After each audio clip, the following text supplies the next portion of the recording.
Why you're beautiful doesn't work. You've probably said it 100 times before. You're beautiful. It feels like the right thing to say, right? It's polite. It's affirming. It shows appreciation.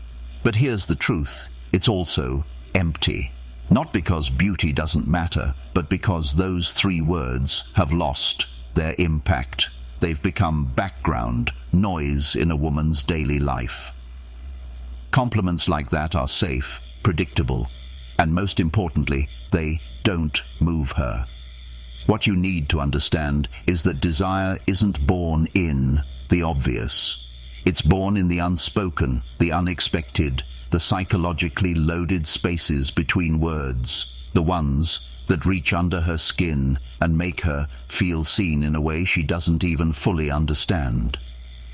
When a man tells a woman, "You're beautiful," what he is often doing unconsciously is placing her on a pedestal, hoping to be rewarded for noticing what every other man has already seen. She knows she's beautiful. She's been told since she was 12. She doesn't need another man reminding her. She needs a man who sees what others don't. Desire begins when a woman senses that you are present enough to witness something real in her. Not her appearance, but her essence, her contradictions, her unpredictability. The psychology of language and female desire, her energy. That's where arousal lives for women, not in how much praise they get, but in how deeply they feel seen. So, what do you say instead? Say, what touches the part of her that isn't on display? The parts she doesn't advertise. Tell her the way you speak about things you love. It makes everything else fade out for a second. Or, I noticed how you pause before you laugh, like you're always holding something back. It's hypnotic. Now, you're not talking to her face, her makeup, her body. You're talking to her soul. And most men don't even know how to look there, let alone speak to it. What the is powerful. It disorients her, not in a manipulative way, but in a way that interrupts the normal pattern she's used to. You've just stepped out of the category of every guy who wants her and entered the rare space of the man who actually sees her. And in that moment, she's not just flattered, she's pulled in, because the part of her that longs to be unraveled, to be discovered, to be known, has just been awakened. Let's go even deeper. Complimenting a woman's beauty is rooted in the assumption that your value comes from recognizing hers, that you're trying to gain something, approval, attraction, sex, by offering attention. But true masculine presence doesn't operate that way. It doesn't seek permission.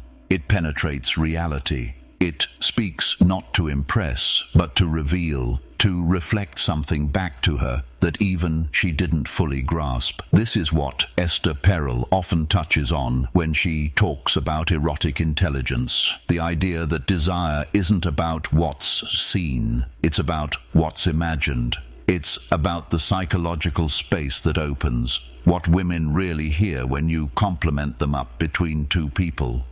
When curiosity replaces certainty, when observation replaces praise, when presence replaces performance. So next time you're with a woman, resist the urge to fill silence with praise. Let her speak. Observe. Listen not just to her words, but to how she says them, her rhythm, her tone, the shift in her eyes, and then speak from that place. There's something about the way you hesitate before you answer. It tells me you think more deeply than you let on. That sentence does more for her arousal than 1,000 "you're so gorgeous" comments ever could. Why?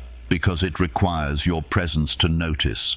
It presents real grounded embodied attention, is the one thing most men are too distracted, too performative, or too insecure to offer. It's not that saying you're beautiful is wrong. It's that it's insufficient. It's surface level. It's lazy. And deep down, women know it. What she wants is to be felt, not just seen. She wants to be engaged, like a mystery, not a trophy, a force, not a feature. So change the script. Step out of autopilot.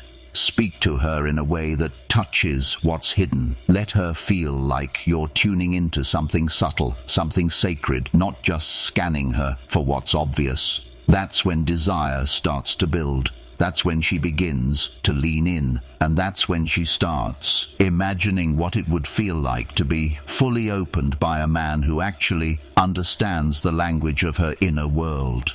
Because in the end, it's not your words that get under her skin. It's your attention sharpened, specific and fearless that does. We often think of desire as something physical, a spark, a look, a touch. And while that may be true for many men, for most women, desire is something much. How to speak to her emotional core more layered. It's emotional, psychological even, existential. It's not about what you look like or what you say at face value. It's about how you make her feel about herself when she's in your presence. And that feeling, when it's emotionally charged and deeply intimate, is what opens the door to physical longing. So, if you're walking into a conversation thinking the goal is to be charming, impressive, or seductive, you're already missing the point. Women don't want charm. They want connection. And what turns them on more than your words is the feeling behind your words, the attention, the curiosity, the emotional courage to be real. This is where most men get it wrong. They think sexuality is about performing, being the alpha, being bold. But what creates true arousal in a woman is emotional depth. The kind of energy that says, I'm here, I'm grounded, and I'm not a fern. Raid of who you are underneath the surface.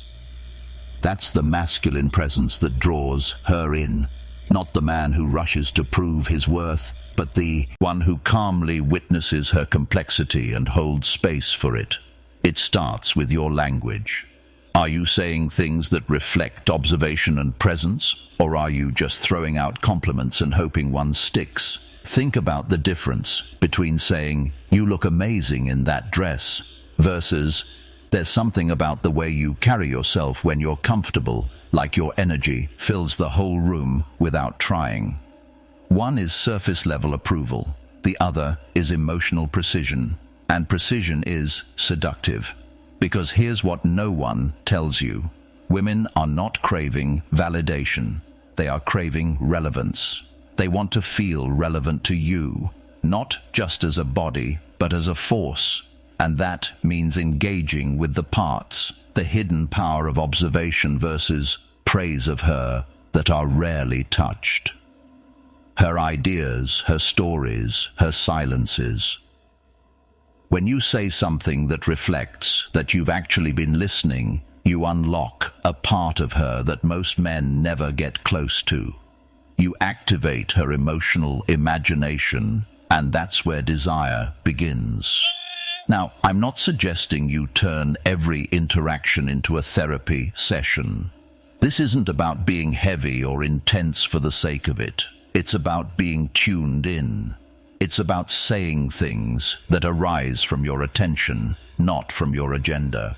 For example, if she's telling you about a childhood memory, don't just nod and smile. Say something like, "It sounds like that moment shaped more than just your personality, maybe even the way you protect yourself now." That's emotional depth. That's insight. And insight creates intimacy. But let's be clear. This isn't a script. You can't fake this. You can't learn a few psychological tricks and expect women to melt. This only works when you're doing the real inner work yourself. When you're present in your own body, connected to your own emotions, and not afraid to be seen.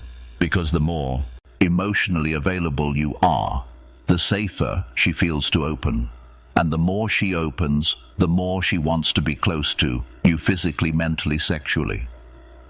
Desire flows in the space where emotional resonance meets masculine containment. She wants to feel you, feel her, not because you're trying to seduce her, but because you're alive enough to notice emotional presence equals sexual tension, what others overlook. You reflect her humanity, and in doing so, you become desirable, not as a body, but as an experience. You become unforgettable. This is what Esther Perel means when she says eroticism thrives in the space where there is curiosity, where there is exploration. Most men kill curiosity by reducing interactions to goal-oriented steps, but a woman doesn't want to be figured out. She wants to be discovered moment by moment.